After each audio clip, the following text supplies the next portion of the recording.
എല്ലാവർക്കും കേളി മീഡിയയിലേക്ക് സ്വാഗതം. അപ്പം നമ്മുടെ ദുർഗ സീരിയലിന്റെ ഒരു അടിപൊളി എപ്പിസോഡിലേക്ക് പോയാലോ? അങ്ങനെ നമ്മുടെ ധോനിമോളുടെ കയ്യിൽ താര ഇൻവിറ്റേഷൻ ലെറ്റർ കൊണ്ടു കൊടുക്കുകയാണ്. താരയുടെയും സഞ്ജയുടെയും വിവാഹം. അപ്പൊ മോൾ അത് നോക്കിയിട്ട് അത് കാണുമ്പോഴത്തേനും പൊട്ടിക്കരയാണ്.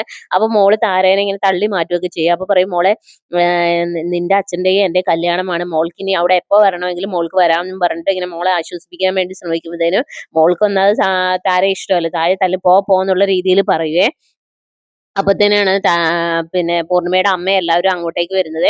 അപ്പൊ മോളെ എന്താ അവിടെ എന്ന് ചോദിക്കുക. അപ്പൊ പെട്ടെന്ന് ഈ ലെറ്റർ അങ്ങ് കാണിക്കുക. നീ എന്തിനാ ഇവിടെ വന്നേന്ന് ചോദിക്കും. ഞാൻ എന്റെ കല്യാണം വിളിക്കാൻ വന്നേ, നിനക്ക് ഇത് ഇനിയും മോളെ വേദനിപ്പിച്ച് മതിയായില്ലേ എന്ന് ചോദിക്കുകയെ. എന്ന് ഇറങ്ങി പോകാവോ എന്ന് ചോദിക്കുക. അങ്ങനെ പെട്ടെന്ന് ദേഷ്യപ്പെടുക. അപ്പൊ താര പറയും, നിങ്ങൾ എന്തിനാ എന്നോട് ദേഷ്യപ്പെടുന്നത്, ഞാൻ എന്റെ കല്യാണം വിളിക്കാൻ വന്നു എന്ന് പറയും. അപ്പൊ പെട്ടെന്ന് സഹദേവൻ പറയാം, അമ്മ ഒന്നും മിണ്ടായിരിക്കും, എന്തായാലും ആ വീടിന്റെ അകത്ത് വന്നേലേ ഒന്നും പറയണ്ട എന്നുള്ള രീതി പറയാം. അപ്പൊ മോൾക്ക് ഇഷ്ടപ്പെടത്തില്ല. അപ്പൊ താര പറയും, എന്തായാലും 3 തലമുറയ്ക്ക് എന്നെ ഇഷ്ടമല്ല, ധോനിമോൾക്കും ഇഷ്ടമല്ല, അമ്മയ്ക്കും ഇഷ്ടമല്ല, പൂർണിമയ്ക്കും ഇഷ്ടമല്ല, എങ്കിലും ഈ ലെറ്റർ ഞാൻ എന്തായാലും തിരിച്ചു കൊണ്ടുപോകുന്നില്ല, സഹദേവന്റെ കയ്യിൽ കൊടുക്കുന്നിട്ട് പറയും, നമ്മൾ തമ്മിൽ യാതൊരു പ്രശ്നവും ഇല്ലല്ലോ, ഇത് പൂർണിമയ്ക്ക് കൊടുത്തേക്കെന്ന് പറയേ.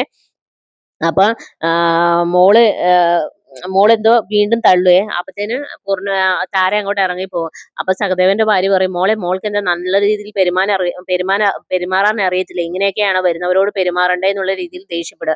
അപ്പം പൂർണിമയുടെ അമ്മ പറയും, നിങ്ങൾ എന്തൊക്കെയാ വിളിച്ചു പറയുന്നത് എന്നുള്ള രീതിയിൽ പറയുവേ. അങ്ങനെ അവിടെ കിടന്ന് ദേഷ്യപ്പെടുകയും അങ്ങോട്ടും ഇങ്ങോട്ടും പ്രശ്നങ്ങൾ ഉണ്ടാക്കുകയൊക്കെ ചെയ്യും.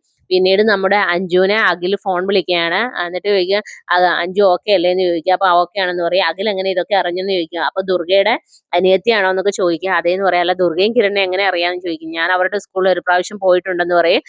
എന്തായാലും നീ ഇപ്പൊ ഓക്കെ അല്ലേ, നിനക്ക് എൻ്റെ അടുത്ത് കാര്യങ്ങൾ പറയായിരുന്നല്ലോ, നീ എന്നെ അങ്ങനെയാണോ കണ്ടേന്നൊക്കെ അഖിൽ ചോദിക്കുക. അപ്പൊ പറയല്ല, ഇനി എന്ത് പ്രശ്നം വന്നാലും നീ എന്നെ വിളിക്കണമെന്ന് അഖിൽ പറയുകയാണ്. അതോടുകൂടി അഞ്ജുവിന് ഒരു ആശ്വാസമാവുകയാണ്. അഖിൽ തന്നെ വെറുത്തില്ലല്ലോ, അല്ലെങ്കിൽ തന്നെ ഇപ്പോഴും സ്നേഹിക്കുന്നുണ്ടല്ലോ എന്ന് അഞ്ജുവിന് ബോധ്യമാവുകയാണ്. പിന്നീട് നമ്മുടെ ദുർഗയും കിരണും കൂടെ സ്കൂട്ടിയിൽ സ്കൂളിലേക്ക് പോവുകയാണ്. ആ സമയത്താണ് ദുർഗയുടെ ഫോണിലൊരു എന്തോ വരും. അപ്പം കിരണോട് പറയും, കിരൺ ഒന്ന് വണ്ടി നിർത്തുന്നു പറയും. അങ്ങനെ വണ്ടി നിർത്തി നോക്കുമ്പോഴത്തേനും സഞ്ജയുടെയും താരയുടെയും വിവാഹ ലെറ്റർ. അപ്പൊ കിരണിനെ കാണിക്കുക. അപ്പൊ കിരൺ പറയും, എന്തോ ഈ സഞ്ജയ് ചേട്ടൻ ഇങ്ങനെ കാണിക്കുന്നതെന്ന് പറയേ. അപ്പൊ ദുർഗ പറയും, സഞ്ജയ് ചേട്ടൻ ഇപ്പോഴും പറയും, നമ്മളിത് പറഞ്ഞാൽ പറയും താരയുടെ ബുദ്ധി അടുത്ത പദ്ധതിയാണ് എന്നെയും പൂർണിമയെ ഒന്നിപ്പിക്കാൻ വേണ്ടിയിട്ട്. സഞ്ജയ് ചേട്ടനോട് ഇതൊന്നും പറഞ്ഞിട്ട് കാര്യമില്ല, ഇനിയിപ്പോ നമ്മൾ എന്ത് ചെയ്യാനാന്ന് പറയും. ഇതിൽ നിന്ന് എങ്ങനെ രക്ഷപ്പെടും, ഇതിപ്പോ ആരോട് ചോദിക്കും എന്നുള്ള രീതിയിൽ ഇങ്ങനെ പറയേ. അങ്ങനെ അവർ വണ്ടിയെടുത്ത് മുന്നോട്ട് പോവുകയാണ്. അപ്പൊ ദുർഗ പറയാം, അല്ലെങ്കിലും ചില ആണുങ്ങൾ ഇങ്ങനെയൊക്കെയാണ്, മറ്റുള്ളവരെ പറ്റിക്കാൻ നല്ല മിടുക്കാണ് എന്നുള്ള രീതിയിൽ പറയാം. അപ്പൊ കിരൺ ചോദിക്കും, ഇതെന്താ ആരെ കുത്തി പറഞ്ഞ പോലെ ഉണ്ടല്ലോ എന്ന് പറയാം. അങ്ങനെയൊന്നും ഇല്ല എന്ന് പറയാം. അങ്ങനെ ഒരു വണ്ടി മുന്നോട്ടെടുത്തേക്ക് പോകുമ്പോഴത്തേനാണ് നമ്മുടെ ജോർജ് സാറ് കടയിൽ നിന്നിങ്ങനെ പുറത്തേക്ക് വരുന്ന കാണുന്നത്. അപ്പൊ ഇവരെ കണ്ടോണ്ട് നിർത്തുക. അപ്പൊ ദുർഗ വെറുതെ സാർ അവിടെ നിൽക്കുന്നു. അങ്ങനെ ഇവർ അടുത്തേക്ക് ചെല്ലുവേ. അടുത്തേക്ക് ചെല്ലുമ്പോൾ ദുർഗയ്ക്ക് എന്താ സാർ ഇവിടെ എന്ന് ചോദിക്കുക. അപ്പൊ പറയാം, മോൾക്ക് കുറച്ച് സ്വീറ്റ്സ് വാങ്ങാൻ വന്ന മോളുണ്ടെന്ന് പറയാം. അപ്പൊ കിരണിനെ കണ്ടുകൊണ്ട് നമ്മുടെ അഞ്ജലിയും പുറത്തേക്ക് ഇറങ്ങി വരും. അഞ്ജലി വന്ന ഉടനെ കിരണിന് കൈ കൊടുക്കും, ദുർഗയ്ക്കും കൈ കൊടുക്കും. ദുർഗയ്ക്ക് അങ്ങ് ഇഷ്ടപ്പെടത്തില്ല. അപ്പൊ പെട്ടെന്ന് അഞ്ജലി പറയും, കിരൺ എനിക്ക് കിരണിനോട് കുറച്ച് സംസാരിക്കൊണ്ട് വരാൻ പറയും, ഒരു 10 മിനിറ്റ് മതി എന്ന് പറയാം. അപ്പൊ കിരൺ പോകാതെ നിൽക്കുക. അപ്പൊ ദുർഗ പറയും, അതിനെന്താ പോയിട്ട് വാന്ന് പറയാം. അങ്ങനെ കിരണിനെയും കൂട്ടി അപ്പുറത്തോട്ട് പോവുകയെ. അപ്പൊ ജോർജ് സാറ് ദുർഗയോട് പറയും, എന്റെ മോൾക്ക് കിരണ് ഒരുപാട് ഇഷ്ടമാണെന്ന് എനിക്കറിയാം, അവരുടെ കല്യാണം നടത്തി കൊടുത്തത് എനിക്ക് സന്തോഷമേ ഉള്ളൂ, അവരൊക്കെ ആണെങ്കിൽ ഞാൻ എല്ലാ കാര്യങ്ങളും അവരുടെ കൂടെ നിൽക്കുമെന്ന് ദുർഗയോട് പറയണം. അപ്പൊ ദുർഗയ്ക്കാണ് അതൊന്നും ഇഷ്ടപ്പെടുകയും പിടിക്കുകയും ചെയ്യുന്നില്ല.